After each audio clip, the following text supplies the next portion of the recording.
Hello दोस्तों, कैसे हो आप सब? बढ़िया एकदम। तो देखो, हम यहाँ पे काइनेमेटिक्स का पोर्शन बहुत ही अच्छे से, ठीक है ना, अच्छे तरीके से हमने यहाँ पे फिनिश किया। अच्छे तरीके का मतलब क्या है कि हमने एक एक कॉन्सेप्ट को लेके चले, ठीक है ना, उसको बहुत अच्छे से कैटेगराइज किया कि देखो ये 1D मोशन है, ये 2D मोशन है, ये 1D का जो रिलेटिव मोशन है, ये 2D का रिलेटिव मोशन है, ठीक है। और उससे रिलेटेड हमने बेस्ट प्रॉब्लम्स जो हो सकती थी हमने वो ट्राई करी, ठीक है। और अभी क्या है, हमारा काइनेमेटिक्स तो खत्म हो गया है। अब हम स्टार्ट करने वाले हैं डायनेमिक्स, ठीक है। देखो, काइनेमेटिक्स में मैंने बताया था अभी आपको कॉज ऑफ मोशन नहीं पता है, ठीक है ना, क्यों हो रहा है मोशन अभी नहीं, इस पे हम चर्चा नहीं करने वाले, ठीक है। लेकिन आज की डेट में, यानी कि आज से हम ये चर्चा करेंगे, लेकिन हम इस पर बात करेंगे कि भैया जो बॉडी मोशन में है इसका कॉज क्या है, ठीक है। यानी कि कॉज ऑफ मोशन जानना जरूरी है, ठीक है। तो वो हम डायनेमिक्स में करेंगे। ओके, यानी कि पहला पॉइंट हम डायनेमिक्स में क्या करने वाले हैं, dynamics cause of motion, cause of motion, right. अब कॉज ऑफ मोशन देखो होता क्या है भाई। मोशन आपने नॉर्मली आप समझो ना कि ये बॉडी है बच्चे, अगर ये मोशन में चल रही है, ये इस तरह से जा रही है, नीचे जा रही है, कैसे भी हो रही है, तो इस पे कि इसके पीछे किसी न किसी एक्सटर्नल फोर्स का, यानी कि उसकी जो चीज़ है ना वो होता है, ठीक है। एक्सटर्नल फोर्स का हाथ होता है, अब ऐसे समझो, ठीक है। यानी कि कॉज ऑफ मोशन के पीछे किसका हाथ है बच्चे? फोर्स। अब आप कहोगे चलो ठीक है यार, फोर्स फोर्स क्या है? मैं कहूँगा फोर्स क्या है बच्चे, देखो ये बॉडी है, इसके पीछे का, इसके आसपास का जो भी रीजन है वो सब आएगा एनवायरमेंट के अंदर, ठीक है। यानी कि फोर्स, यानी कि जो बॉडी है और एनवायरमेंट है उसके बीच का जो इंटरेक्शन है, इंटरेक्शन थ्रू फोर्स, वो तो होता ही है, ठीक है ना। जो इंटरेक्शन होता है उसी को हम क्या बोलते हैं बच्चे? फोर्स, ठीक है। जैसे कि मान लो ये बॉडी है, ठीक है, ये आपका बॉडी है, ये मान लो ये मेज पे रखी हुई है, ठीक है। तो ये आपका बॉडी है और ये मेज जो है ना इस बॉडी के लिए एनवायरमेंट का काम कर रहा है, एनवायरमेंट, ठीक है। ये अर्थ वगैरह भी आप समझ ही रहे होंगे, ठीक है। तो अर्थ भी इसके लिए एनवायरमेंट का काम कर रहा है, वो सब कुछ है। इसके आसपास एयर है, वो भी एनवायरमेंट का काम कर रहा है। तो जो कुछ भी इस पे फोर्स लगा रहे हैं, जो कुछ भी लगा रहे हैं, आपको पता है नॉर्मली तो थोड़ा बहुत तो आइडिया होता है कि अर्थ है ना इसको अपनी तरफ क्या बोलते हैं पुश कर रही है, ठीक है ना। तो उसकी वजह से जो ग्रेविटी, यानी कि ग्रेविटेशनल फोर्स जो आता है ना, एफ बराबर एम जी, तो वो तो आप समझ ही रहे। तो ये सारी चीजें जो इस पे फोर्स वगैरह अप्लाई कर रहे हैं, क्योंकि ये इंट्रैक्शन हो रहा है अर्थ के साथ में, इस बॉडी का इंट्रैक्शन हुआ। अब इसी को, इंट्रैक्शन को कैसे डिफाइन करेंगे? फोर्स के थ्रू, ठीक है। तो वो हो जाता है फोर्स के थ्रू, यानी कि बॉडी एंड एनवायरमेंट, एनवायरमेंट, ठीक है ना, ठीक है ना। क्या हो जाएगा? इंट्रैक्शन, इंट्रैक्शन या interaction between body and environment, है ना, वो आप समझ सकते हैं, interaction between body and environment. Okay, हाँ, तो ये हो जाएगा। ये नहीं कि इसको बोलते हैं फोर्स। फोर्स होते हैं बच्चे दो टाइप से, मतलब नॉर्मली आपने पढ़े होंगे फंडामेंटल फोर्स कितने होते हैं? 4 होते हैं, ठीक है। लेकिन हम यहाँ पे जो फोर्स का कैटेगराइजेशन है दूसरे तरीके से, यानी कि कॉन्टेक्ट और नॉन कॉन्टेक्ट के फॉर्म में करने जा रहे हैं, ठीक है। यानी कि हमारे जो फोर्स होते हैं वो बच्चे दो टाइप से होते हैं।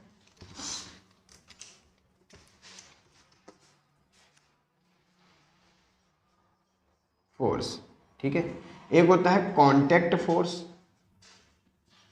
एक होता है विदाउट कांटेक्ट, यानी कि नॉन कांटेक्ट, नॉन कांटेक्ट। देखो, नॉन कांटेक्ट को बेटा फील्ड फोर्स भी बोलते हैं। अभी हम आपको बताएंगे फील्ड फोर्स क्या होता है एग्जैक्टली, फील्ड फोर्स, ठीक है। अब देखो कांटेक्ट फोर्स क्या होते हैं यार। कांटेक्ट होते हैं, नाम से ही लग रहा है कांटेक्ट, यानी कि जब एक बॉडी दूसरी बॉडी के कांटेक्ट में आएगी तब इनके बीच में जो भी फोर्स लगेंगे उनको क्या बोलेंगे? कांटेक्ट फोर्स, ठीक है। तो इसमें कौन कौन से फोर्स आते हैं बच्चे? एक तो होता है हमारा नॉर्मल, नॉर्मल रिएक्शन, जितने भी हमारे नॉर्मल रिएक्शंस वगैरह होते हैं ये सब इसी के अंडर में आते हैं। फ्रिक्शनल फोर्स हमारा जो है, फ्रिक्शनल फोर्स, और कौन सा है? टेंशन भी है, टेंशन भी है। तो ऐसे ही बहुत सारे फोर्सेस हैं, एक दो में भी और हो सकते हैं, ठीक है। तो ये सारे कहाँ आते हैं बच्चा? कांटेक्ट फोर्स की लिस्ट में। जब तक कांटेक्ट नहीं होगा तब तक ये फोर्स नहीं आएंगे, चाहे लिख के रख लो, ठीक है। दो ऑब्जेक्ट मान लो, एक यहाँ पर है एक यहाँ पर है, ठीक है, तो इनके बीच में कोई भी कांटेक्ट फोर्स नहीं आएगा। दैट मीन्स कोई भी नॉर्मल, कोई भी फ्रैक्शन, कोई भी टेंशन, ये कुछ नहीं आएगा। हाँ, ये अलग बात है कि आप अगर इसको, इस ऑब्जेक्ट को इसके, ठीक है ना, एक स्ट्रिंग के थ्रू बांध देते हैं, फिर इनको खींचते हैं, तो बच्चे क्या आएगा? टेंशन आएगी। क्यों? क्योंकि तब ये कांटेक्ट में है। हाँ, वो अलग बात है कि एकदम उस तरीके से नहीं है, लेकिन किसके थ्रू तो है, ठीक है, तभी तो टेंशन आता है। ये बात आप समझे बच्चे? ओके। नॉन कांटेक्ट में इसको फील्ड फोर्स बोलते हैं बेटा। ये क्या होता है? विदाउट कांटेक्ट के आते हैं। ये अर्थ है, ठीक है, हाँ, ये आपकी ऑब्जेक्ट है। बताओ, ऑब्जेक्ट को अभी देखो ध्यान से कि अर्थ के कांटेक्ट में नहीं, लेकिन इसको छोड़ेंगे तो ये नीचे जाएगा। इसका मतलब अर्थ ने इस पर फोर्स अप्लाई किया है, तो वो विदाउट कांटेक्ट के अप्लाई कर दिया, विदाउट कांटेक्ट के, ठीक है। तो उस ऐसे फोर्सेस को बोलते हैं, यानी कि ग्रेविटेशनल फोर्स होते हैं, इलेक्ट्रोमैग्नेटिक फोर्स होते हैं, ठीक है। ये सारे के सारे कैसे फोर्स होते हैं? मतलब फील्ड फोर्स, ठीक है। हाँ, चलो एक चीज और हम आपको बताते हैं कि जैसे हमने यहाँ पे लिखा ना फील्ड फोर्स, तो फील्ड क्यों लिखा हमने? बिकॉज होता क्या है बच्चे, जैसे आपको पता है अर्थ है, तो अर्थ का ग्रेविटेशनल होगा, है ना, ग्रेविटेशनल फील्ड होगी, तो वो ग्रेविटेशनल फील्ड के थ्रू अप्लाई करते हैं, ठीक है। ये हम पढ़ेंगे ग्रेविटेशनल में, बहुत अच्छे से पढ़ेंगे। जैसे कोई ऑब्जेक्ट रखी होती है, उसकी ग्रेविटेशनल फील्ड फैली है, ठीक है, अगर उसकी ग्रेविटेशनल फील्ड के अंडर में कोई भी ऑब्जेक्ट आप रखोगे तो उस पे ऐसे फोर्स लगाएगा, ठीक है। बस वही है, उसको बोलते हैं फील्ड फोर्स। यानी कि वो फील्ड, वो क्या जनरेट करते हैं? फील्ड जनरेट करते हैं, और फील्ड के थ्रू ले लेते हैं, ठीक है। जैसे आपने कीड़े देखे होंगे, कुछ मतलब ऐसे कीड़े कह लीजिए, या फिर स्नेक वगैरह कह लीजिए, ठीक है। वो जब क्या बोलते हैं, जैसे बैठे होते हैं, उनके सामने यहाँ पे ऐसे मान लो कोई कुछ भी मक्खी वगैरह जा रही है, ठीक है, तो वो ऐसे नहीं कि अपनी पूरी गर्दन को ऐसे हिलाते हैं, वो ऐसे जबान निकालते हैं, जबान से इसको खींच के अंदर ले आते हैं। या जबान मतलब एनिमी जो जुबान है, ठीक है ना, उसको एज अ ट्रीट कर सकते हो किसकी तरह? फील्ड की तरह, ठीक है। मतलब ऐसे एग्जाम्पल्स ऐसे आपको बता रहा हूँ, ठीक है। हाँ, तो आपको फील्ड फोर्स समझ में आया। तो इनमें से आप सबसे पहला वेट समझ लीजिए, जो हमारा ग्रेविटेशनल फील्ड अप्लाई कराता है, ठीक है, वेट, जिसको हम लोग F बराबर mg करते हैं नॉर्मली, ठीक है। वो अलग अलग केसेस में अलग अलग होगा, बट अभी हम नॉर्मल जो बता रहा हूँ, ठीक है, वो क्या होगा? F बराबर mg, राइट। तो ये है हमारे फोर्सेस के बारे में, हो गया। चलो ठीक है, अब हम से थोड़ा सा और बताते हैं। वो कौन सा है? फ्रेम ऑफ रेफरेंस, ठीक है। नेक्स्ट टॉपिक हमारा क्या है? Frame of reference, frame of reference, frame of reference. देखो क्या है बेटा, होता क्या है, जैसे कि देखो मैं ऐसे एग्जांपल्स के थ्रू आपको सेट करता हूँ। नॉर्मल एग्जांपल, वही ट्रेन वाला एग्जांपल्स उठा लो, लास्ट टाइम वाला, ठीक है। तो देखो बच्चे, आप ट्रेन के अंदर बैठे हो, ठीक है, आपके सामने कोई भी बैठा है, तो वो आपको कैसा दिख रहा है? रेस्ट में दिख रहा है। जबकि वही बंदा जो बाहर पे देख रहा होगा, वो उसको कैसा दिखेगा? मूविंग में दिखेगा। यानी कि मोशन जो होता है बच्चे, वो भी डिपेंड करता है कि आप ऑब्जर्व कहाँ से कर रहे हो, राइट। यानी कि उसी को बोलते हैं फ्रेम ऑफ रेफरेंस। यानी कि ये क्या हो जाता है, मोटा मोटा आप समझो, ये हो जाता है ऑब्जर्विंग प्लेस, ऑब्जर्विंग प्लेस, ठीक है, कहाँ से आप कर रहे हो। ये भी दो टाइप का होता है बच्चे। पहला होता है inertial frame of reference, inertial frame, ठीक है। दूसरा होता है नॉन इनर्शियल,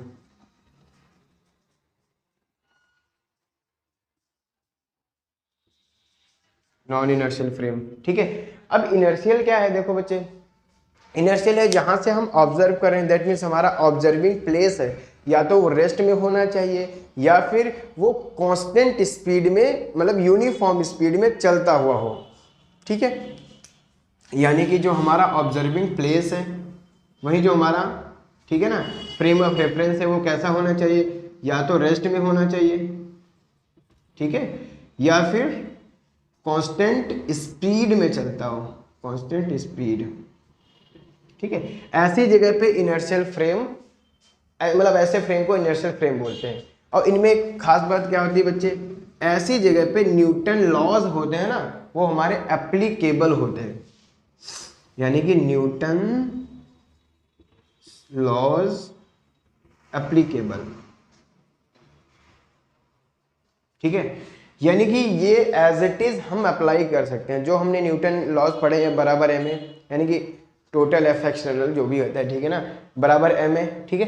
तो ये न्यूटन लॉज यहाँ पे एज इट इज आप अप्लाई कर दो, तुरंत लगा दो। जैसे कि ये ऑब्जेक्ट है बच्चे, ये जा रही है, हम यहाँ से ऑब्जर्व करें, अभी हम कैसे हैं, रेस्ट में, तो रेस्ट में है, दैट मीन्स हम जो ऑब्जर्व कर रहे हैं वो इनर्शियल फ्रेम हो गया, ठीक है। हाँ, अब हम यहाँ से जो कुछ भी लगाएंगे बराबर एम ए या जो भी, ठीक है ना, न्यूटन के जितने भी लॉज हैं वो यहाँ पे अप्लाई करेंगे, एग्जैक्ट रिजल्ट आएगा जो ये रिजल्ट दे रहा होगा। बात हमारी समझे, ठीक है। नॉन इनर्शियल में क्या होता है, जो भी ऑब्जर्विंग प्लेस होता है बेटा वो एक्सेलरेटेड मोशन होता है, एक्सेलरेटेड मोशन। यानी कि देखो बच्चे, आप लिफ्ट के अंदर बैठ के, ठीक है, मान लो ऐसे लिफ्ट है जो एक्सेलरेटेड है, ठीक है, या ऊपर की तरफ जा रही है, नीचे की तरफ जा रही है, ठीक है। अगर आप उसके अंदर बैठ के किसी भी ऑब्जेक्ट को ऑब्जर्व कर रहे हो, यानी कि आपका मोशन, सॉरी, आपका जो फ्रेम ऑफ रेफरेंस है वो कैसा हो गया, accelerated motion, that means non inertial frame of reference. ऐसी जगह पे क्या होता है बच्चे, ऐसी जगह पे क्या होता है, न्यूटन्स जो लॉज हैं हमारे, न्यूटन्स लॉज नॉट एप्लीकेबल, ठीक है, नॉट एप्लीकेबल, वो एप्लीकेबल नहीं रहते हैं। फिर आप समझेंगे ये कैसे होगा, कैसे एप्लीकेबल नहीं रहते। मैं छोटा सा एग्जांपल देता हूँ। देखो, लिफ्ट में कोई भी ऑब्जेक्ट आपका रख दो, ठीक है, आप बाहर से उसको एनालाइज करो और फिर उसको बैठ के अंदर से एनालाइज करो, दोनों के रिजल्ट अलग अलग हो जाएंगे, ठीक है। अंदर से जब आप एनालाइज करोगे तो कुछ और ही मिलेगा, तो आप समझ ही नहीं पाएंगे ये तो होना नहीं चाहिए। तो इसीलिए मैं बोल रहा हूँ न्यूटन लॉज ऑफ मोशन जो है ना, न्यूटन लॉज नॉट एप्लीकेबल, ठीक है। इनको अप्लाई करा सकते हैं, ठीक है, हाँ अप्लाई करा सकते हैं, यही तो बहुत इंटरेस्टिंग है, ठीक है। हाँ, स्यूडो फोर्स आप जानते होंगे, ठीक है। चलिए, ये हो गया हमारा फ्रेम ऑफ रेफरेंस। इसके बाद जस्ट आता है न्यूटन लॉज ऑफ मोशन।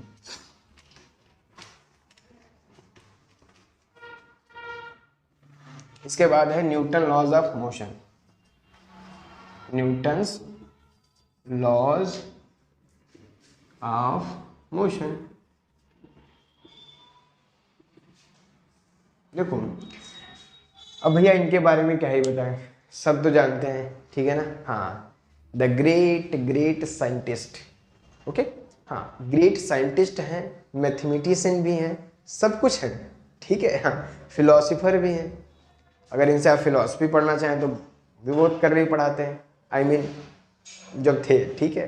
हाँ, ये बात आप एकदम क्लियर समझ रहे हैं, ओके। तो देखो यार, न्यूटन ने ना, जब, कहने का मतलब है जब ये सारी चीज़ें चल रही थी, मोशन वगैरह, जब यानी कि जब साइंस का थोड़ा सा डेवलपमेंट हो रहा था, क्लासिकल फिजिक्स का थोड़ा सा डेवलपमेंट हो रहा था, तभी उसी टाइम के जो हैं हमारे न्यूटन भाई साहब हैं, अब इन्होंने 3 लॉज दे दिए, ठीक है। इन्होंने क्या कहा, देखो यार, हमारी बॉडी है बच्चे, और उस एनवायरनमेंट के साथ में इंटरेक्शन होता है, ठीक है। इंटरेक्शन जो होगा उससे होगा क्या, उस बॉडी पर क्या इफेक्ट होगा या बॉडी पे क्या इफेक्ट नहीं होगा, बॉडी कैसा बिहेव करेगी, बॉडी कैसा बिहेव नहीं करेगी। तो इन सब के क्लासिफिकेशन में इन्होंने 3 लॉज दिए, यानी कि आप मोटा मोटा ये समझो कि इन्होंने फोर्स के डिस्क्रिप्शन में 3 लॉज दे दिए। कहा जो भी फोर्स आएंगे आप ये 3 लॉज अप्लाई करो, रिजल्ट आपके हाथ में, बाकी तो काइनेमेटिक्स सही है, ठीक है, वो तो संभाल ही लेगा, है ना। हाँ, यहाँ पे बस आप ये अप्लाई करो कि कैसे क्या होगा, कौन से फोर्स लगेंगे, अगर ये फोर्स इधर लग रहा है तो वो दूसरा कैसे लगेगा, आई मीन वो जो सारी चीज़ें हैं, यानी कि description of force given by Newton, ठीक है, in the form of Newton's laws, ठीक। फोर्स को कैसे कैसे पढ़ना है वही है। तो इसमें क्या होता है, और इन्हीं 3 लॉज पे आपको पता है, 3 लॉज पे क्या हो जाता है, पूरी की पूरी आप समझे क्लासिकल मैकेनिक्स गायब, ठीक है। सोच के देखो कितनी, मतलब जो है ना, इंटेलेक्चुअल की बात हो गई, ठीक है। यहाँ छोटी सी आप चीज़ें अप्लाई करते हो तो ओ माय गॉड ये क्या हो गया। अब सोच के देखो 3 लॉज, पूरी फिजिक्स खत्म, आई मीन पूरी फिजिक्स नहीं, मैं क्लासिकल की बात कर रहा हूँ, ठीक है, क्लासिकल मैकेनिक्स की बात कर रहा हूँ।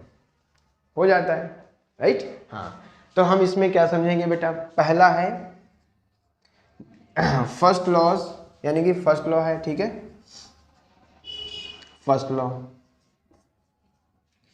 अब भैया फर्स्ट लॉ क्या है, देखो यार, फर्स्ट लॉ है अगर कोई ऑब्जेक्ट, ठीक है, अगर कोई ऑब्जेक्ट रेस्ट में है तो रेस्ट में ही रहेगी। अगर कोई ऑब्जेक्ट यूनिफॉर्म मोशन में है तो वो यूनिफॉर्म मोशन में रहेगी, अनटिल और अनलेस उस पर कोई एक्सटर्नल फोर्स ना लगाया जाए, उस पर कोई एक्सटर्नल फोर्स ना लगाया जाए, ठीक है। डिफिनीशन मैं उसका एग्जैक्टली जो डिफिनीशन है वो मैं डिस्क्रिप्शन बॉक्स में दे दूंगा, उसके फोटोज वगैरह, और आप समझ भी रहे हैं, इतनी सारी बुक्स हैं, हर कहीं ना कहीं से आप देख सकते हैं, ठीक है। मीनिंग वही होता है, ठीक है। जैसे ये ऑब्जेक्ट बच्चे यहाँ पे रुकी हुई है, ठीक है, अगर ये रेस्ट में है तो ये रेस्ट में ही रहेगी, इनफाइनाइट टाइम तक ये रेस्ट में रहेगी, अनटिल और अनलेस इस पर कोई एक्सटर्नल फोर्स अप्लाई ना हो, ठीक है।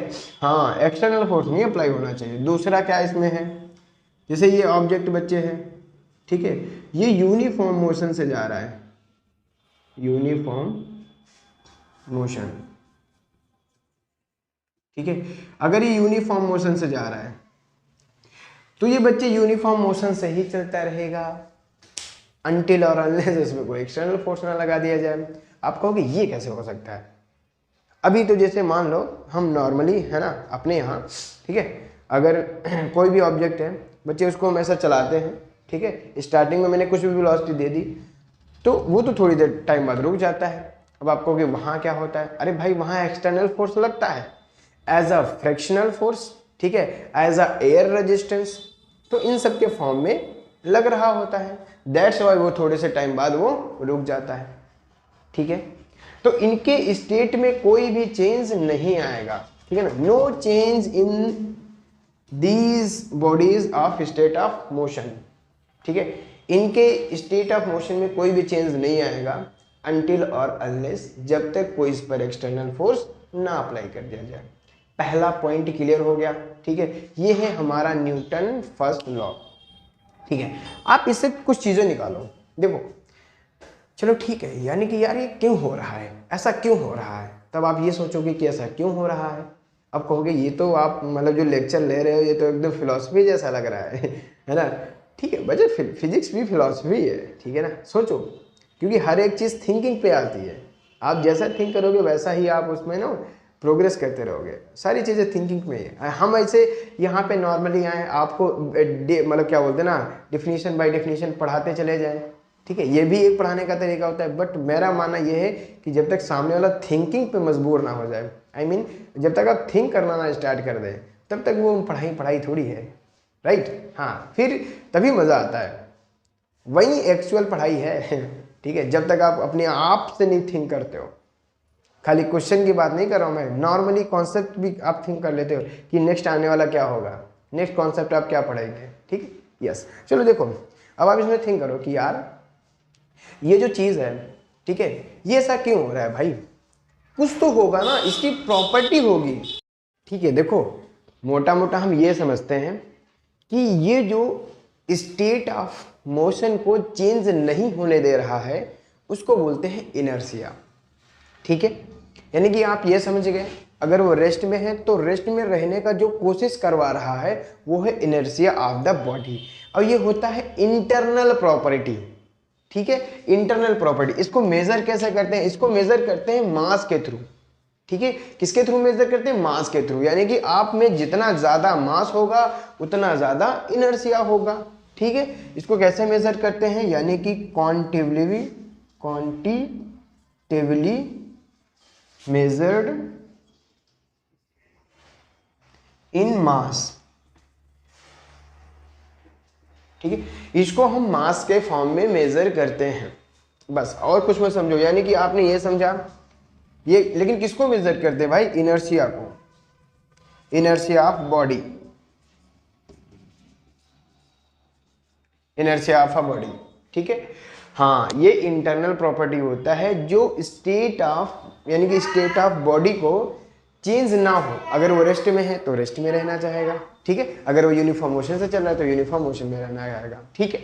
ये एग्जैक्टली आप समझ गए हो। तो इसके बाद हम करते हैं इनर्शिया के कितने पार्ट हो सकते हैं। तो यहाँ पे 3 टाइप के इनर्शिया आप पढ़ेंगे। 3 टाइप के इनर्शिया हम लोग पढ़ने वाले हैं। कौन कौन सा है? फर्स्ट है inertia of rest, inertia of rest, ठीक है। देखो बहुत सारे आप एग्जांपल्स देखते होंगे इनर्शिया ऑफ रेस्ट के, बहुत सारे लोग डिफरेंट एग्जांपल्स करके आपको दिखाते रहते हैं। तो ये होता क्या है, देखो यार, अगर कोई बॉडी रेस्ट में है तो वो रेस्ट में ही रहना चाहेगी अनटिल और अनलेस इस पर कोई एक्सटर्नल फोर्स अप्लाई ना किया जाए, ठीक है। यानी कि वो अपनी स्टेट ऑफ को, मतलब स्टेट ऑफ जो भी है उसका जो भी स्टेट है उसको बनाए रखना चाहती है, ठीक है। तो इससे एग्जांपल के थ्रू समझते हैं कैसे होता है। आप बहुत सारे एग्जांपल देखते होंगे। ये ग्लास है, ग्लास के ऊपर आपने एक पेपर रखा, ठीक है। ग्लास के ऊपर आपने क्या रखा? एक पेपर रखा। इसके ऊपर आप सिक्का रख दीजिएगा, ऐसे कोई भी किसी भी टाइप का हो सिक्का, थोड़ा सा भारी हो। उसके पीछे का भी रीज़न हम बताएंगे, है ना। थोड़ा सा आपको, मतलब ज़्यादा भारी नहीं होना चाहिए हाँ, वो मीडियम टाइप का होना चाहिए। और फिर ये जो भी आप ये पेपर रखेंगे ना, थोड़ा सा स्मूथ होना चाहिए। ना स्मूथ हो तो पता क्या करो, इस पर पाउडर बिछा देना, ऐसे ऐसे, मतलब पाउडर लगा देना, जैसे आप कैरम करते हो, कैरम, यस। तो इस पेपर को आप बहुत तेज़ी से खींचोगे, अचानक से आप बहुत तेज़ी से खींचना। फिर क्या होगा, देखोगे कि ये सिक्का बच्ची एग्जैक्टली ये ऐसे नीचे गिर जाएगा, ये इसके साथ में नहीं जाएगा। समझे इसका मतलब क्या हुआ था? ये देखो बच्चे, ये रेस्ट में था, ये रेस्ट में रहना चाहेगा अनटिल और अनलेस इस पर कोई फोर्स अप्लाई नहीं किया जाए। ये आपने जैसे पेपर ऐसे खींचा तो पेपर पे बच्चे फ्रिक्शन लग रहा था, लेकिन वो फ्रिक्शन बहुत ही कम टाइम के लिए लग रहा था, क्योंकि आपने बहुत तेजी से खींचा, बहुत ही कम टाइम के लिए लग रहा था। तो इसका यानी कि इसमें कोई ज़्यादा एक्सटर्नल फोर्स मतलब उस तरीके से नहीं आया, राइट। फिर क्या होगा बच्चे, ये फटाक से उसी से नीचे गिर जाएगा। क्यों? क्योंकि तब ग्रेविटी एक्ट हो जाएगी, है ना। क्योंकि ग्रेविटी एक्ट होने लगेगी तो ये क्या होगा, नीचे गिर जाएगा, राइट। और भी बहुत सारे एग्जांपल्स हैं, ठीक है। कैरम का सबसे बड़ा एग्जांपल हो सकता है, जब कहने का मतलब है जो कैरम की जो गोटी होती है वो इस तरह के रखी होती है, एक के ऊपर एक के ऊपर एक के ऊपर ऐसे। जब आप बहुत तेजी से कैरम की जो भी वो होता है ना, उससे आप ऐसे मारते हो तो नीचे वाली आपने देखा होगा वो हट के दूसरी वाली आ जाती है, वो निकल जाती है। ऐसा हो सकता है, राइट। समझ में आया कुछ? तो इसको बोलते हैं इनर्शिया ऑफ रेस्ट, यानी कि ये रेस्ट का इनर्शिया की बात कर रहा हूं मैं। इनर्शिया ऑफ मोशन की बात करते हैं बच्चे। दूसरा क्या होता है, inertia of motion, inertia of motion, ठीक है। सबसे बढ़िया एग्जांपल है जब आप बस से उतरते हो, ठीक है। बस मान लो बस चल रही है, अचानक से उसने ब्रेक मारा, ठीक है। तो अचानक से ब्रेक मारेगा तो आपकी बॉडी कैसा फील करती है? आप आगे जाते हो, ऐसे चले झुक जाते हो, ठीक है। हाँ, अब ऐसा नहीं है वो आगे चलते चले गए ठीक है, बिकॉज अब सीट पे बैठे हो, ठीक है ना, आपका भी उस तरीके से इनर्शिया। तो उसमें होगा क्या बच्चे, आपकी बॉडी जब बस चल रही थी तो आपकी बॉडी भी मोशन में था। किस में था? मोशन में, ठीक है।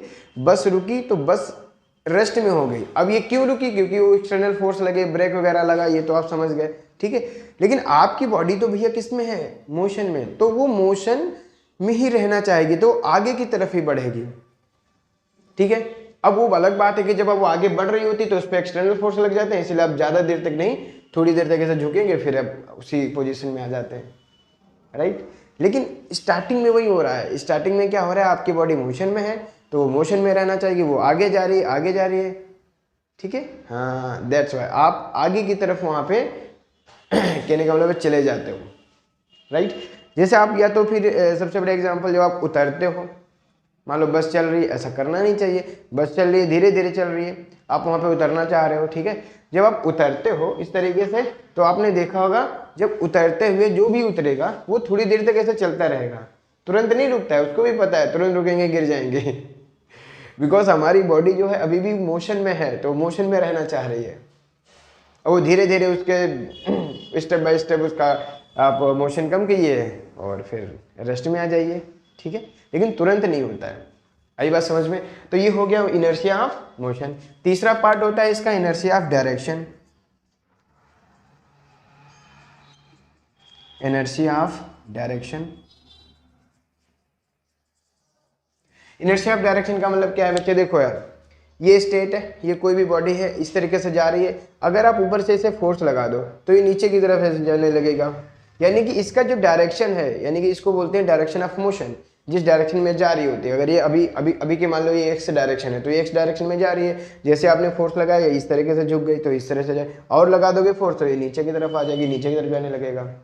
बात समझे, ऐसे जा रही है, आपने फोर्स लगाया ऐसे हो गई, और फोर्स लगाया ऐसे हो गई, और फोर्स लगाया ऐसे हो गई, यानी कि आप ऊपर से ऐसे ऐसे लगातार पॉइंट कर रहे हो। ठीक है, तो इसका मतलब क्या हो गया, ये हो गया इनर्शिया ऑफ डायरेक्शन। बात हमारी समझ गए है ना। और ये एग्जांपल्स दे रहा हूँ मैं, तो साथ साथ में इसके थोड़े से क्लिप भी चला रहा हूँ यहाँ पे, ताकि आपको बहुत अच्छे से समझ में आ जाए। ठीक है, ये तीनों इनर्शिया आपको एकदम समझ में आया। ठीक है, इसके बाद हम बात करते हैं बच्चे मोमेंटम, यानी कि एक छोटा सा टर्म है जिसका नाम है मोमेंटम। सेकेंड लॉ पढ़ने से पहले मोमेंटम पढ़ लेते हैं, लीनियर मोमेंटम, सॉरी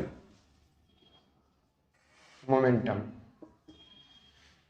देखो बच्चे लीनियर मोमेंटम क्या होता है यार, नॉर्मल सा स्टार्टिंग में क्या होता है कि जैसे कि बाकी सारे जब ये क्लासिकल मैकेनिक्स डेवलप हो रही थी तो पता है स्टार्टिंग में आपको ये लग रहा था कि यार जो मोशन डिफाइन होता है वो डिफाइन होता है खाली और खाली वेलोसिटी से, मान के चलो। ठीक है ना, जैसे आपने कहा कि यार मोशन को डिफाइन करना है वेलोसिटी से डिफाइन कर दो, जिसका वेलोसिटी ज़्यादा उसका मोशन ज़्यादा, मतलब उस तरीके का समझो।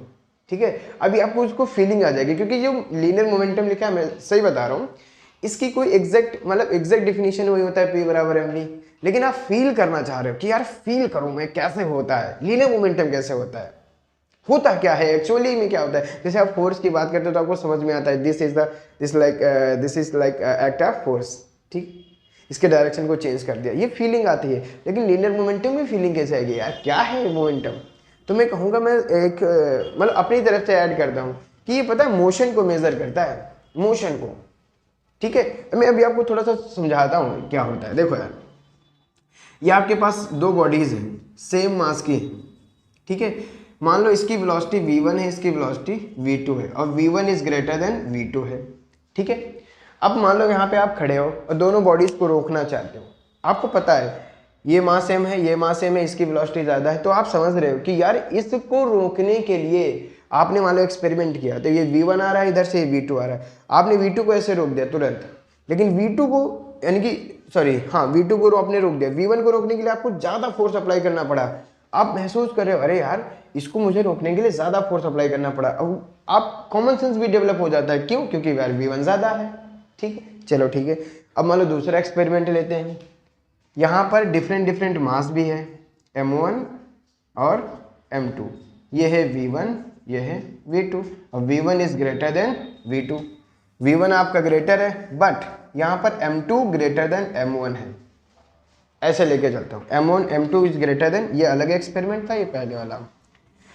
अभी आपने जो एक्सपेरिमेंट किया उससे आपको ये लग रहा था जिसकी वेलोसिटी ज़्यादा होगा, है ना, उसको रोकने के लिए मुझे ज़्यादा फोर्स अप्लाई करना पड़ेगा, ज़्यादा काम करना पड़ेगा। लेकिन हुआ क्या, इस केस में क्या हुआ कि आपने महसूस किया यार ये क्या हो रहा है, जो v1 है उसको मैं रोक रहा हूँ तो कम फोर्स अप्लाई करना पड़ रहा है, वो तो आपको महसूस होगा कि जब फोर्स अप्लाई कर रहे हो। ठीक है, लेकिन जब m2 को आप रोक रहे थे उसमें ज़्यादा लग रहा था आपको रोकने के लिए फोर्स।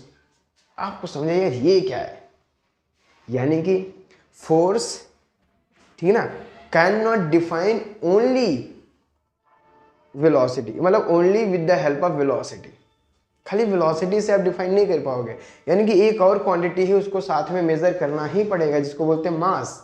ठीक है, यानी कि इसीलिए लीनियर मोमेंटम P बराबर क्या होता है m इंटू वी। ठीक है, m इंटू वी। आपको पता है बच्चे v क्या है, वेक्टर क्वांटिटी है, तो P भी कैसा होगा, वेक्टर क्वांटिटी, राइट, क्योंकि m is the scalar quantity, m scalar है, v वेक्टर है, तो आपको पता है स्केलर इंटू वेक्टर, वेक्टर ही आएगा, तो p भी वेक्टर होगा। जिस डायरेक्शन में आपका वेलोसिटी होगा, देखो बच्चे इस डायरेक्शन में आपका वेलोसिटी है, ठीक है, तो मोमेंटम भी किस डायरेक्शन में होगा, इसी डायरेक्शन में आपका मोमेंटम होगा, मोमेंटम भी आपका इसी डायरेक्शन में होगा। मोमेंटम को कैरी करना है, ये सब बहुत सारे ये जो टर्म है मोमेंटम, ये बहुत ही ज़्यादा यूज़ किया, मतलब यूज़ होने वाला टर्म है, क्योंकि हर जगह आप मोमेंटम देखते रहते होगे। ठीक है, आप मैच देखते हो, वहाँ पर भी मोमेंटम का यूज़ करते हैं भाई। ठीक है ना, इस टीम के पास मोमेंटम है, वो बैक वाला मोमेंटम है, पिछले मैच का मोमेंटम है। तो इस तरीके से बातें होती रहती है। मोमेंटम वही चीज़ होती है कि आप ये समझो कि वो जो चीज़ हो रही है उसके अंदर मोशन जो है उसको कैरी कर रहा है, आगे की तरफ कैरी कर रहा है। और कौन कैरी कराता है? दैट इज, उसको क्वांटिटी कैसे मेजर करेंगे, वो है P बराबर मोमेंटम। बस इतना ही है। ठीक है, ये बात हमारे से आप समझ गए। ओके चलो, लेकिन हाँ ठीक है, ये तो हम आपको ये डायरेक्शन आपको समझ गए कि जिस डायरेक्शन में वेलोसिटी होगा उसी डायरेक्शन में P होगा। दैट्स इट, और कोई बात नहीं है इसमें। चलो, ये हो गया लीनियर मोमेंटम। इसके बाद आपको सेकेंड लॉ कराते हैं। लीनियर मोमेंटम पढ़ने के बाद, ठीक है, second law of motion, second law, Newton second law. ठीक है ना, उसी में हेडिंग है ये। अब ये सेकेंड लॉ क्या है बच्चे? देखो, सेकेंड लॉ जो है, फर्स्ट लॉ तो एक थ्योरेटिकल लॉ है। ठीक है, थ्योरेटिकल या आई मीन जो आपको इनर्शिया वगैरह को डिफाइन कर रहा है इस तरीके से। ठीक है, लेकिन सेकेंड लॉ क्या है? Second law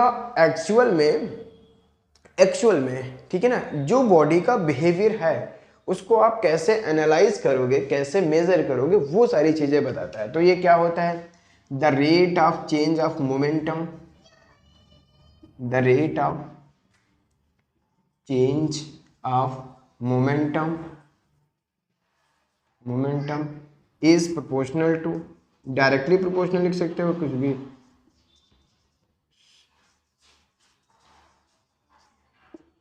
proportional to the total external force, total external force. ठीक है, यानी कि अगर हमारे बॉडी पे बेटा फोर्स लग रहा है तो उस फोर्स को मेजर कहाँ से करेंगे, कैसे मेजर करेंगे, कितना मेजर करेंगे, वो सारा चीज डिफाइन करके देगा हमको सेकेंड लॉ। ठीक है, यानी कि आप मोमेंटम के चेंज को मेजर करो, द रेट ऑफ चेंज को मेजर करो, वहीं आपको क्या दे देगा? फोर्स दे देगा। ठीक है, ओके, यानी कि आपने क्या पढ़ा? F external is equals to dp/dt। ठीक है, अब यहाँ पे देख सकते हो dp/dt। ठीक है, अब यहाँ पे आप ये मत बोल देना कि जिस डायरेक्शन में मोमेंटम होगा उसी डायरेक्शन में एफ एक्सटर्नल होगा। This is wrong statement. यहाँ पे क्या बोलना पड़ेगा? जिस डायरेक्शन में चेंज ऑफ मोमेंटम होगा, चेंज ऑफ मोमेंटम, क्योंकि यहाँ पे dp लिखा हुआ है। इसको कई आप देखोगे डेल्टा p भी लिखा होता है, डेल्टा p/डेल्टा t। Delta is like a major change और dp is like a minor change. ठीक है, बहुत ही स्मॉल चेंज को आप डिफाइन करते हो। ये हो गया आपका। ठीक है, तो यहाँ पे आप साफ साफ देख सकते हो डेल्टा p। आप कहोगे इसमें डिफरेंस क्या है? मोमेंटम की डायरेक्शन या चेंज इन मोमेंटम की डायरेक्शन बच्चे अलग अलग हो जाती है, कभी कभी अलग अलग, मतलब कभी कभी नहीं, ऑलमोस्ट केसेस। ठीक है ना, कैसे? देखो बच्चे, ये आपका वेलोसिटी है, इस डायरेक्शन में जा रहा है। ठीक है, आपने बैकवर्ड एक एक्सटर्नल फोर्स लगाया। ठीक है, लगाया। अब जरूरी थोड़ी ना तुरंत ही ये वेलोसिटी, मतलब तुरंत ही जो आपका ये बॉडी होगा बैकवर्ड में चलने लगेगा। मान के चलो यहाँ तक आ गए, तभी भी आपकी वेलोसिटी इसी डायरेक्शन में है। ये v1 है, ये v2 है। ठीक है, तो देखो, अगर इस पॉइंट पे हम मोमेंटम की बात करेंगे वो भी आगे की तरफ है, इस पॉइंट पे मोमेंटम की बात करेंगे वो भी आगे की तरफ है, लेकिन एफ एक्सटर्नल तो बैकवर्ड लग रहा है। ठीक है, यस, क्योंकि चेंज इन मोमेंटम वो बैकवर्ड आ गया। राइट, आप देख भी सकते हो ये वेलोसिटी कम हो रही है ना, v2 क्या है? कम है v1 से। तो दैट्स इट। आप जब मोमेंटम का चेंज लिखोगे p2 - p1, तो ये क्या हो जाएगा? mv2 - mv1। अब ये बेटा कम है, ये ज़्यादा है, दैट मीन्स ये नेगेटिव आएगा। नेगेटिव का मतलब हो गया ये एक्सटर्नल फोर्स की डायरेक्शन में। राइट, यानी कि आप क्या समझे कि द चेंज जो हो रहा है मोमेंटम, उसकी जो डायरेक्शन है वो एक्सटर्नल फोर्स की डायरेक्शन है। ओके, तो इस पे ज़्यादा चर्चा नहीं करते, वो सॉरी इस पे कह रहा हूँ इस वाली चीज़ पे, ये आप समझ गए होंगे। ओके, यहाँ से एक चीज़ निकल के आती है, वो हम आपको बताते हैं बच्चे। P बराबर क्या होता है? mv। तो यहाँ पे लिखे, समझ में आ रहा होगा। P बराबर आपने क्या पढ़ लिया है अभी? mv। ठीक है, यहाँ पे एफ एक्सटर्नल की जगह पे रखते हैं, क्या हो जाएगा m v by d t. यहाँ m और v, अभी हम ये मान के चल रहे हैं कि m and v both are variable, ठीक है ना। तो अभी क्या होगा बच्चे, ये जो क्या बोलते हैं इसको, डिफरेंशिएशन आपने किया भी होगा थोड़ा बहुत, इसलिए मैंने आपको पहले ही लेक्चर्स में यानी कि मैथमेटिक्स के फॉर्म में मैंने सारी छोटी छोटी मैथमेटिक्स आपको बता दिया था, क्योंकि इसका यूज होने वाला है ना। यहाँ पे देखो दो फंक्शंस हैं, फर्स्ट एंड सेकेंड। इसमें मैंने क्या बताया था, एक फंक्शन को बाहर रखिए, दूसरे फंक्शन का डिफरेंशिएट करिए, प्लस पहले फंक्शन को बाहर कीजिए, दूसरे फंक्शन का, मतलब आई मीन जब दूसरे का करोगे तो फर्स्ट का हो जाएगा। यहाँ पे ये बात एग्जैक्टली आपको समझ में आई, ठीक है। इफ यहाँ पे लिख लीजिए, इफ अगर हमारा m बच्चे कांस्टेंट है, क्या है कांस्टेंट, ठीक है, तो dm बाई डी टी क्या हो जाएगा 0, क्योंकि भाई कोई चेंज ही नहीं हो रहा होगा, जब कोई चेंज नहीं हो रहा होगा तो 0 हो जाएगा, तो ये 0 पार्ट हो गया। और dv बाई डी टी को आप क्या लिख सकते हो, एक्सेलरेशन f एक्सटर्नल, राइट। हाँ, यहां आप बता सकते हो कि f एक्सटर्नल के डायरेक्शन में ही एक्सेलरेशन का डायरेक्शन आएगा, एग्जैक्टली, ठीक है। क्या समझे, यानी कि जिस डायरेक्शन में f एक्सटर्नल होगा उसी डायरेक्शन में a आएगा, ठीक है। और a भी क्या है, vector quantity, acceleration of the body, okay. कोई इसमें प्रॉब्लम तो नहीं, आराम से आप लिख रहे हो, ठीक है। चलो अब यहाँ पे छोटी छोटी चीज बता देते हैं जो प्रॉब्लम सॉल्विंग में बहुत ज़्यादा इंपॉर्टेंट रहता है, बहुत ज़्यादा मदद करता है, ठीक है। तो इसको हटाते हैं।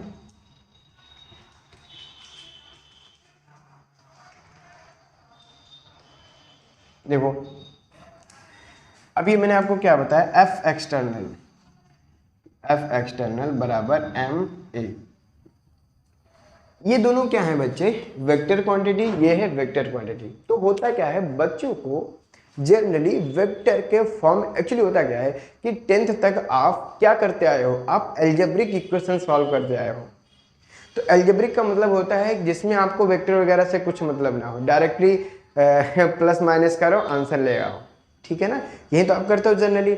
इसीलिए हम लोग क्या करते हैं कि वेक्टर को एज अ वेक्टर नहीं, इसको हम कंपोनेंट्स में डिवाइड कर देते हैं, x component, y component, z component, exactly समझ में आया, ओके। तो हम इसमें क्या करते हैं बच्चे कि x डायरेक्शन में जो भी फोर्स लग रहा होगा, ठीक है, इसको समेशन भी आप लगा सकते हो, कोई दिक्कत नहीं, मैंने टोटल बोल दिया है ना, वही चीज हो गया।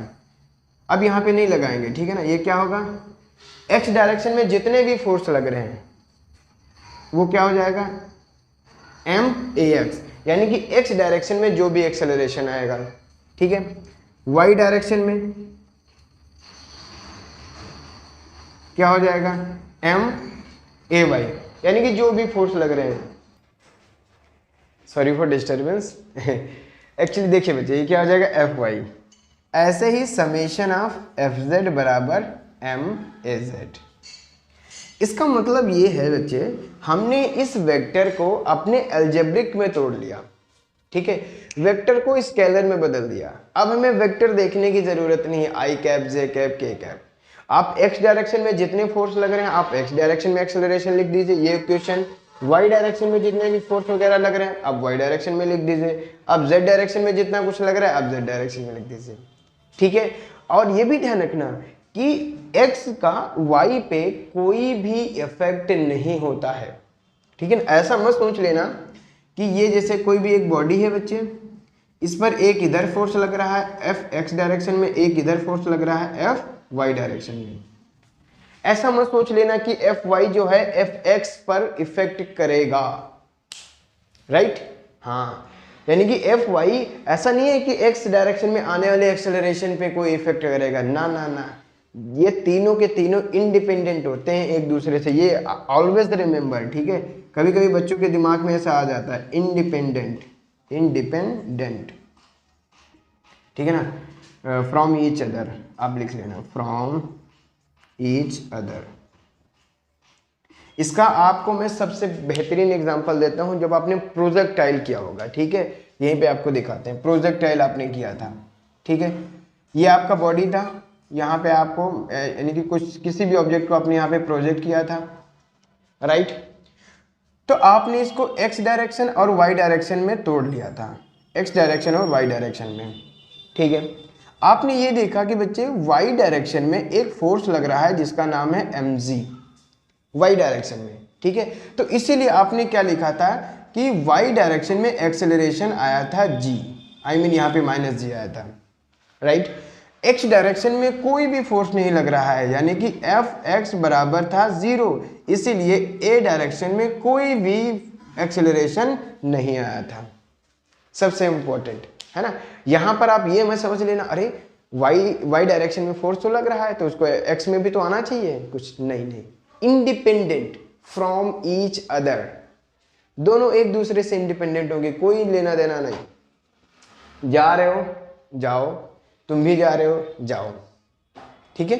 हाँ, ये बहुत ही ज़्यादा इंपॉर्टेंट वाली चीज़ है, इसीलिए हम लोग क्या करते हैं क्वेश्चन सॉल्विंग में, अभी ये भी हम सिखाएंगे पूरा कि क्वेश्चन सॉल्विंग के लिए मेथड क्या होता है, सबसे इंपॉर्टेंट तो वही है आपके लिए, ठीक है। और क्वेश्चन सॉल्विंग के लिए सबसे इंपॉर्टेंट वही है कि आप पहले तो डायरेक्शन फिक्स करो, एक्स वाई जेड क्या होगा, एक्स डायरेक्शन में जितने फोर्स लग रहे हैं, वाई में कितने लग रहे हैं, जेड में कितने लग रहे हैं, सबको अलग अलग कैलकुलेट कर लो, वहां से आंसर निकालो, आराम से आंसर आ जाएगा। इसलिए कहते हैं फिजिक्स बहुत हाई फाई नहीं होती है, ठीक है। और ये भी ध्यान रखना, अगर कोई टीचर आपको फिजिक्स को बहुत हाई फाई करके पढ़ाता है ना, ये देखो ये बहुत हाई फाई है, कभी नहीं, ऐसा हो ही नहीं सकता, ठीक है ना, कि फिजिक्स बहुत ही ज़्यादा हाई फाई हो जाए, नहीं, बहुत सिंपल होती है, बस उसको समझने की ज़रूरत है। हाँ ये तो है, आपको एनालाइज करना पड़ेगा, आपको सोचने पे मजबूर करना पड़ेगा। अगर आपकी कुछ ऐसी लिमिटेशंस हैं कि आप थिंक नहीं करना चाहते या आप एनालाइज नहीं करना चाहते तो फिजिक्स से दूर रहिए। चलो कोई दिक्कत नहीं, ये आपको समझ में आया सेकेंड लॉ। अब हम इसके आगे बढ़ते हैं थर्ड लॉ पे, ठीक है। थर्ड लॉ,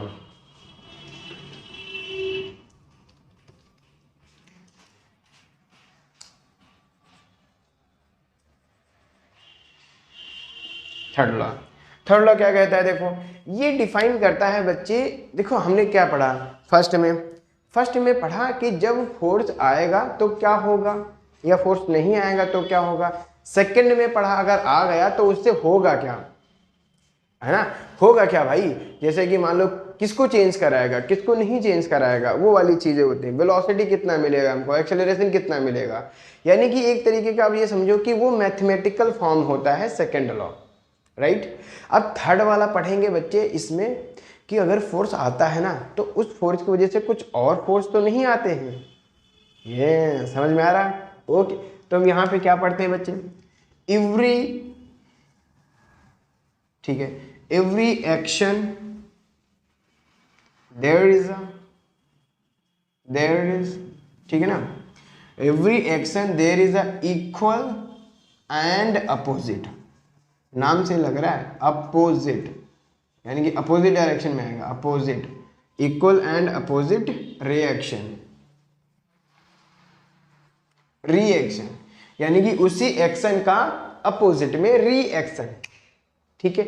जैसे देखो बच्चे, जैसे ये हमारा क्या है, हाथ है, ठीक है, हमने हाथ के हमने अपने हाथ से तुम्हारे गाल पे फोर्स लगाया, चांटा मारा, ठीक है। अब आप समझिएगा, देखो कितनी इंटरेस्टिंग चीज़ है यहाँ पे, हमने आपके गाल पे फोर्स लगाया, ठीक है। तो ध्यान से सुनिएगा, हमने इस वाले हाथ से, ठीक है ना, तुम्हारे इस वाले गाल पे फोर्स अप्लाई किया, कुछ भी फोर्स अप्लाई किया, ऐसे अप्लाई किया, तो आपके गाल जो भी है, ठीक है ना, ये आपका चीक्स है, तो ये आपका चीक्स हमारे हाथ पे उतना ही फोर्स अपोजिट डायरेक्शन में अप्लाई करेगा, यस।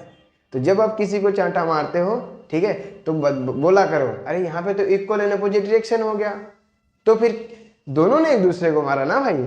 अगर हमारे इस हाथ ने, ठीक है ना, आपके चीक्स को ऐसे मारा, तो आपके चीक्स ने हमारे हाथ को भी तो मारा, ठीक है ना, अपोजिट डायरेक्शन में। यस, यही होता है। लेकिन आप कहोगे फिर हमें चोट क्यों नहीं महसूस होती है ना, ये मतलब जो गाल पे खाता है उसको ज़्यादा महसूस होता है, जो हाथ पे, जिसके मतलब हाथ जो मारता है उसको महसूस नहीं, बिकॉज ऑफ हार्डनेस, ये ज़्यादा हार्ड मटेरियल है ये हमारा, समझ रहे हो, तो थोड़ा सा नाजुक होता है, दैट्स वाई।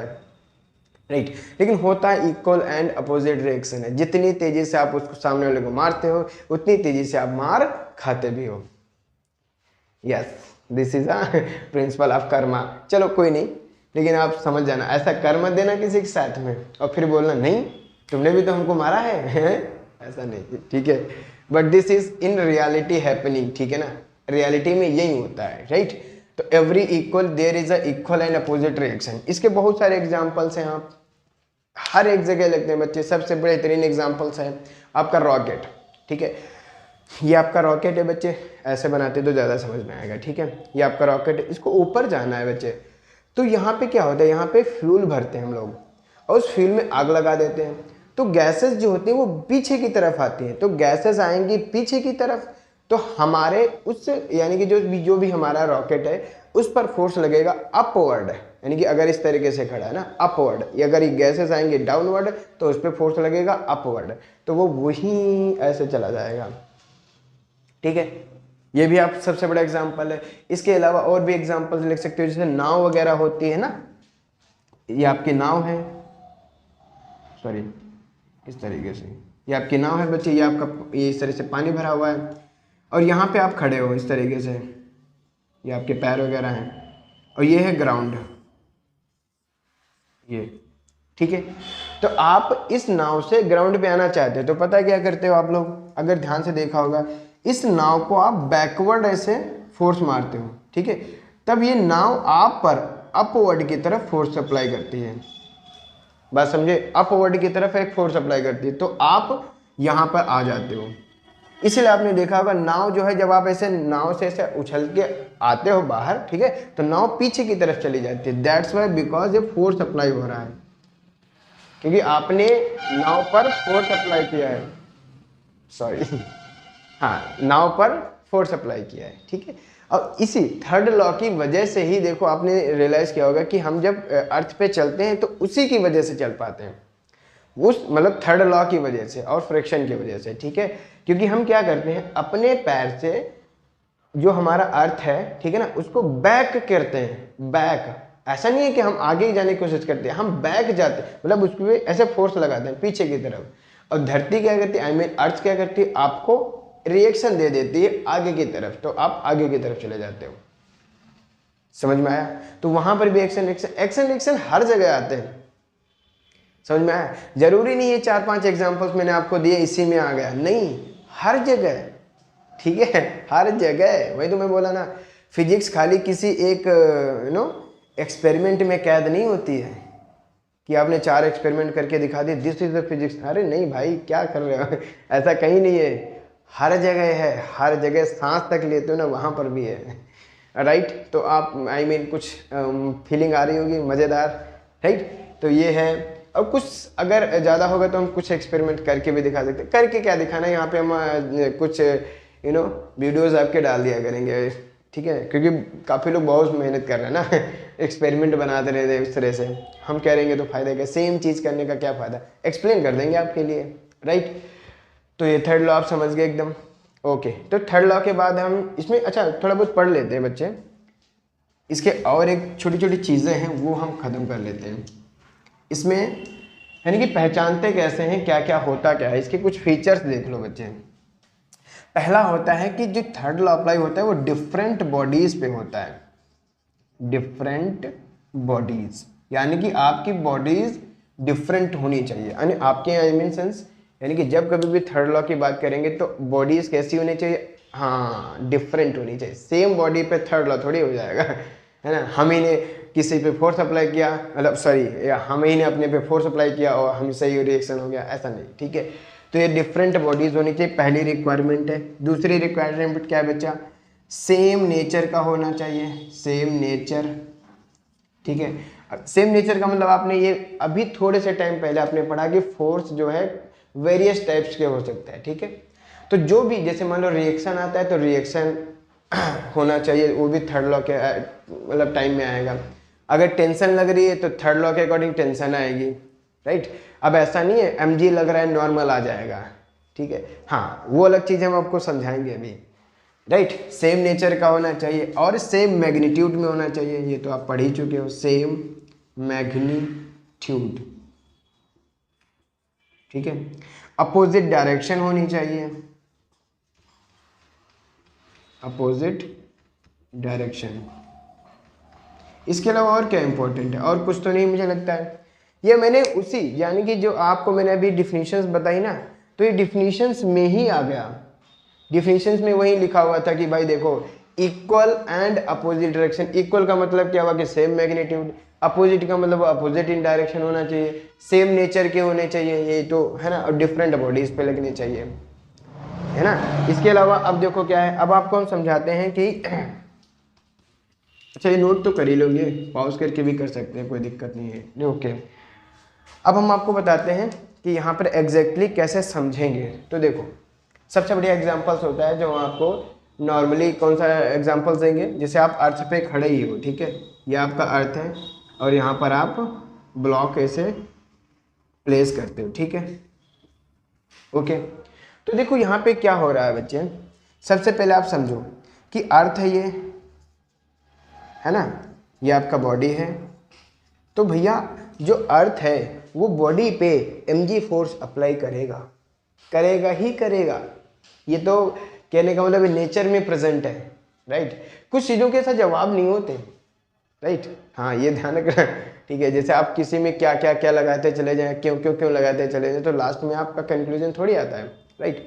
तो अर्थ अब मुझे कि ग्रेविटी क्यों लगाता है, उसके भी रीजंस हैं, ठीक है ना, कि अर्थ रिवॉल्व हो रही है, अर्थ के अंदर मतलब उस तरीके से जो मास होता है वो उस तरीके, जो भी आप समझ सकते हैं, ठीक है, ग्रेविटी का रीजंस। अभी आप देखो यानी कि ये इस पर क्या फोर्स अप्लाई कर रहा है, mg। देख लेना क्या हम कर रहे हैं यहाँ पर, अर्थ बॉडी पर mg अप्लाई कर रहा है, ठीक है। तो इसको अलग अलग करते हैं और अच्छे से समझ में आएगा। ये है आपका अर्थ, ठीक है। ये मान लो अर्थ का सेंटर है, जैसा भी है आपका उस तरीके से छोड़ दो इसे, है ना। इस पर बेटा इसने फोर्स अप्लाई किया mg, है ना, ठीक है। तो अब देखो थर्ड लॉ के अकॉर्डिंग क्या होगा, अगर अर्थ ने इस बॉडी पे mg फोर्स नीचे की तरफ अप्लाई किया है, ठीक है, तो अर्थ पर ये जो हमारा मास है, ठीक है ना, अर्थ पर फोर्स लगेगा, ठीक है। इसने mg फोर्स अप्लाई किया है तो इधर भी mg फोर्स अप्लाई होगा। किस पर अप्लाई हो रहा है, अर्थ पर, ठीक है ना। अब आप देख सकते हो बच्चे ये सेम नेचर के हैं, इक्वल है, अपोजिट हैं, डिफरेंट बॉडी पे लग रहे हैं, तो ये क्या हो गया, यही है थर्ड मतलब थर्ड लॉ के जो पेयर बोले जाएंगे ना, एक्शन और रिएक्शन, यही पेयर है। ये क्या है, पेयर, एक्शन रिएक्शन पेयर आप ऐसे बोल सकते हो, पूरा लिखो तो एक्शन रिएक्शन पेयर,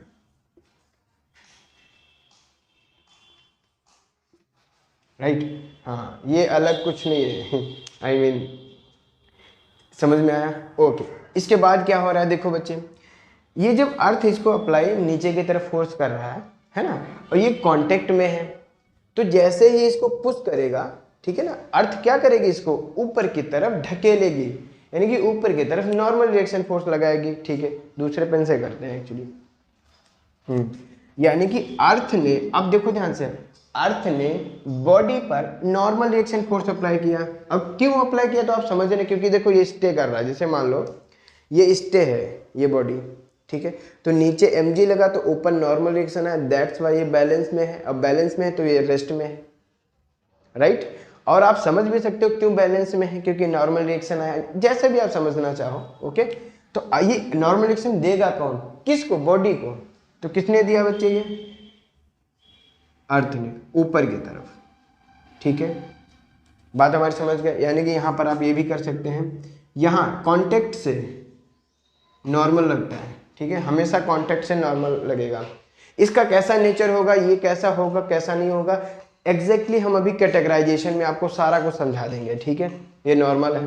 दूसरा देखो बच्चे, अभी इसी को देख लो, अर्थ ने इस बॉडी पर नॉर्मल अप्लाई किया, तो ये जो mg यानी कि ये जो बॉडी है ये भी अर्थ पर नॉर्मल अप्लाई करेगा बिकॉज ऑफ थर्ड लॉ, और करेगा ही करेगा, ठीक है। यानी कि ये भी इस पर अप्लाई करेगा नॉर्मल नीचे की तरफ। अब अपोजिट इन डायरेक्शन होना चाहिए तो नीचे की तरफ होगा, ठीक है। सेम नेचर के होने चाहिए, डिफरेंट बॉडी के होने चाहिए, सब कुछ है। तो तो इस ये जो है अब यहाँ पर कौन से बच्चे, ये जो नॉर्मल एन आया है, इधर से ये एन आया है, ये एक्शन और रिएक्शन पेयर है। लेकिन हम लोग लिखते क्या है, हम लोग सिर्फ एक बॉडी का देखेंगे। जैसे मान लो हमने इस बॉडी का देख रहे हैं, ठीक है, तो इस बॉडी में आपको दिख रहा है बच्चे, ये जो एक फोर्स ऊपर लग रहा है एन और नीचे लग रहा है mg, और ये बैलेंस में, क्योंकि ये रेस्ट में है, तो यहाँ पे क्या लिखते हैं कि n बराबर mg। ये हमने कहाँ देखा है, on body of mass m, ठीक है, ये बॉडी ऑफ स्मॉल m मास की है, ठीक है, दैट्स व्हाई एग्जैक्टली आप समझे, है ना। ये जो हमने लिखा ये सिर्फ एक बॉडी का लिख दिया हमने, तो यहां से मत बोल देना this is action reaction pair, ये इक्वल है, अरे भाई नहीं ऐसा नहीं होता है, ठीक है। जो थर्ड लॉ आया है उसको एग्जैक्टली समझो है क्या, है ना। अब ये भी है कि थर्ड लॉ जरूरी नहीं बच्चे कॉन्टेक्ट ही बॉडियों में आता है, ठीक है, विदाउट कॉन्टेक्ट बॉडी में आएगा, राइट। जैसे मान लो ये आपका अर्थ है, ये आपका सन है, ठीक है, तो इनके बीच भी क्या है, ग्रेविटेशनल फोर्स लगातार एक्ट हो रहा है, राइट। तो ये इस डायरेक्शन में फोर्स अप्लाई कर रहा है, ठीक है। सन ने अर्थ पर, यानी कि इसको हम अगर लिखना चाहें तो क्या लिखेंगे, सन ने फोर्स लगाया, और कहाँ पर लगाया बच्चे, अर्थ पर। तो यहाँ पे क्या होगा, अर्थ ने फोर्स लगाया कहाँ, सन पर, तो ये दोनों एक्शन रिएक्शन पेयर हो जाते हैं, FES माइनस लगा के, ठीक है, क्योंकि ये अपोजिट इन नेचर है, सॉरी नेचर सेम है, अपोजिट इन डायरेक्शन है, तो ये क्या हो जाएगा, डायरेक्शन में अपोजिट हो जाएंगे। एग्जैक्टली बात अब आप समझ रहे हो, आई थिंक आपको समझ में आ गया होगा। और ये कांटेक्ट में नहीं है, ठीक है ना, तब भी लग रहा है, हाँ, जहां कहीं भी फोर्स आएगा तो एक्शन आया है तो रिएक्शन आएगा, ठीक है ना। हाँ, अगर आपने किसी को भड़काया है तो वो भी भड़केगा उस तरीके से। एग्जैक्टली आपको कुछ क्लियरेंस आई, मज़ा आया, ठीक है, हाँ तो मे भी लगता है मुझे थर्ड लॉ कंप्लीट हो गया है। इसके बाद एक छोटा सा टॉपिक आता है इम्पल्स, वो हम आपको बता देते हैं। देखिए इम्पल्स हम इसलिए थोड़ा सा पढ़ रहे हैं क्योंकि वहाँ से फोर्स और क्वेश्चंस काफ़ी अच्छे से सॉल्व हो सकते हैं, इस तरीके से हम पढ़ा रहे हैं बच्चे। Impulse, impulse, right. तो इम्पल्स देखो स्टार्टिंग में यहाँ पे ये देखो कि एफ एक्सटर्नल क्या आपने पढ़ा, एफ एक्सटर्नल पढ़ा dp बाई dt, ठीक है। तो अगर आप dp को लिखना चाहो तो क्या हो जाएगा, ये एफ एक्सटर्नल इंटू dt, ठीक है, आप इंटीग्रेट कर दो तो ये क्या हो जाएगा बच्चे, चेंज इन p, और ये क्या हो जाएगा, integration of ft into dt, ठीक है। ये जो चेंज इन मोमेंटम आया है इसी को बोलते हैं इम्पल्स। कभी कभी आई भी दिखा देते हैं, कभी कभी जे से दिखा देते हैं, ठीक है। सिंगेज में आपको जे से दिखा हुआ मिलेगा, बाकी में थोड़ा बहुत आई वगैरह से दिखा देते हैं, ठीक है। तो ये क्यों है, देखो बस सिंपल सा है कि चेंज इन मोमेंटम को कौन बता रहा है, उसको किससे डिफाइन कर दिया, इम्पल्स से, ठीक है। अब वो F external into D T है। यहाँ से एक चीज़ और सीख सकते हो, देखो ये कहीं पर भी है आप अप्लाई कर सकते हो।